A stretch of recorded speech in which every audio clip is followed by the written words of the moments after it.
Arestado ang dalawang lalaking ng hold up ng mga masahistang pauwi mula sa trabaho sa Quezon City. Nasabat din na ang baril na ginamit umano ng mga suspect sa krimen. Nasa frontline ng balitang yan, si Hannibal Talete. Sa kulungan ng bagsak ng dalawang lalaki matapos silang mahuli sa pang-hold up sa barangay St. Peter sa Laloma, Quezon City. Naglalakad na umano pa uwi ang dalawang babaeng biktima nang tutukan sila ng baril ng mga suspect.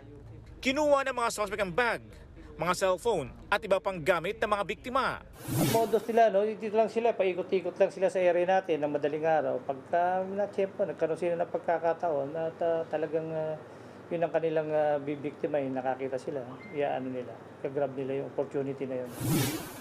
Nakapagsumbong naman sa mga pulis ang mga biktima. Sa follow-up operation, nahuli ang isa sa mga suspect na sakay raw noon na motorsiklo.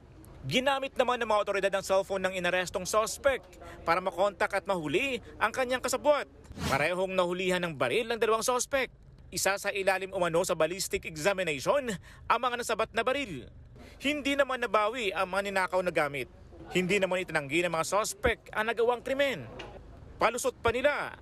Wala lang po naman hindi pangangailangan. Pambili lang po ng pampers ng anak. Sasampahan ang mga suspect ng reklamong robbery, theft at paglabag sa Comelec Ganban. Nagbabalita mula sa frontline, Hannibal Talete, News 5. Mga kapatid, Jiggy Manikad po, iba na ang may alam at may pakialam sa panahon ngayon. Para sa konkreto, kumpleto at komprehensibong balitaan sa frontline, mag-follow at mag-subscribe sa social media pages ng News 5.